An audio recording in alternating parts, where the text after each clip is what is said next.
मनुष्यों को एक साधारण जीवन जीने के लिए रोटी, कपड़ा और मकान की आवश्यकता होती है, किंतु जब वह शिक्षित होकर उच्च पद पाने के लिए कल्पना करता है, तब सबसे महत्वपूर्ण हो जाता है कि वह शिक्षा प्राप्त करे। स्वतंत्र भारत में सरकार द्वारा और प्राइवेट रूप से स्कूलों की व्यवस्था की गई है, जहां बच्चों को बचपन से लेकर जवानी तक, मतलब प्राइमरी स्कूलों से कॉलेज तक शिक्षा दी जाती है और परीक्षा उपरांत पास होने पर डिग्री प्राप्त होती है।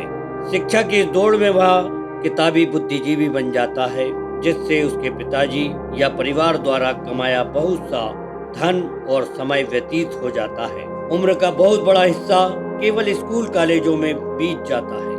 डिग्री प्राप्त करके सरकार द्वारा उसे नौकरी मिलने की गारंटी नहीं है, क्योंकि प्रतिवर्ष शिक्षा की डिग्री पाने वालों की संख्या अधिक है और सरकार के पास नौकरी बहुत कम। जिन्हें पढ़ने के बाद कोई नौकरी नहीं मिलती, उनके जीवन में शिक्षा अभिशाप बन सकती है।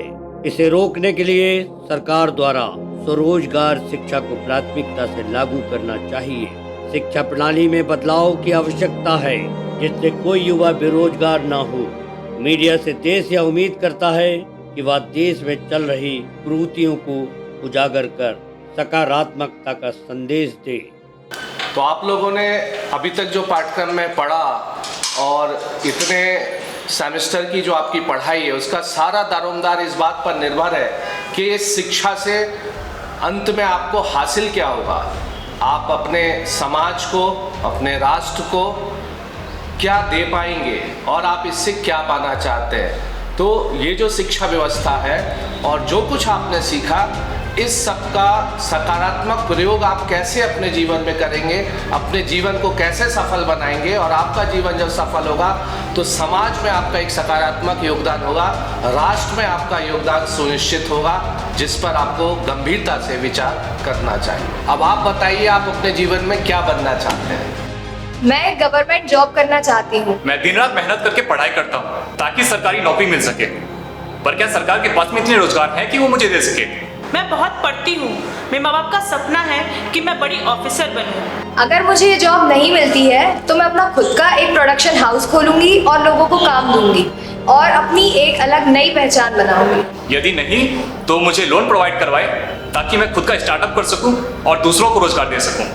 मैं एक बहुत ही काबिल न्यूज़ एंकर बनना चाहती हूँ, लेकिन ज़रूरी नहीं कि मैं किसी के यहाँ नौकरी करूँ, क्योंकि अगर मैं किसी के यहाँ नौकरी करती हूँ तो मेरी प्रतिभा दिखाई नहीं देगी।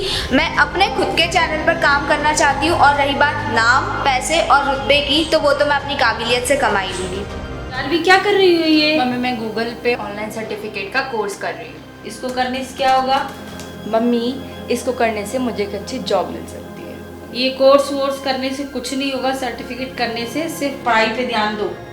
नमस्कार, मैं सुयश कुलश्रेष्ठ विगत 30 वर्ष से भोपाल में आर्किटेक्चर और इंजीनियरिंग कंसल्टेंसी का काम कर रहा हूँ। जैसा कि हर व्यक्ति का एक सपना होता है कि अपना खुद का अपना मकान हो, मैंने लोगों के अपने सपने पूरे किए हैं, उनको मकान उपलब्ध कराने में अपना सहयोग दिया है। साथियों, मैं ये अपेक्षा करूंगा नवयुवकों से कि वो शिक्षा के पश्चात अपना खुद का रोजगार स्थापित करें, और शासन से ये अनुरोध करूंगा कि इन नवयुवकों को रोजगार उपलब्ध कराने में नई योजनाओं का क्रियान्वयन करें, तथा बैंकों को यह अपेक्षा करूंगा कि उन नवयुवकों को रोजगार उपलब्ध कराने के लिए ऋण उपलब्ध कराएं।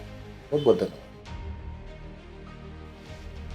हमारे देश में हजारों युवा डिग्री लेकर रोजगार के लिए घूमते हैं। उन्हें स्वयं रोजगार डालना चाहिए। सरकार के ऊपर आश्रित नहीं रहना चाहिए कि सरकार ही उनको रोजगार देगी, सरकार ही उनको नौकरी देगी। ये जरूरी नहीं है, वे स्वयं रोजगार डालें। सरकार जो है वो लोन देती है, बैंकों से ऋण देती है, और उस ऋण का बिल्कुल सही उपयोग हमारे युवाओं को करना चाहिए। जिन्हें नौकरियां नहीं मिली हैं उन्हें नौकरियां दें। यह जो है उनकी योग्यता है, वो अपनी योग्यता दर्शाएं और लोगों को रोजगार दें। स्वयं रोजगार डालें और लोगों को रोजगार दें।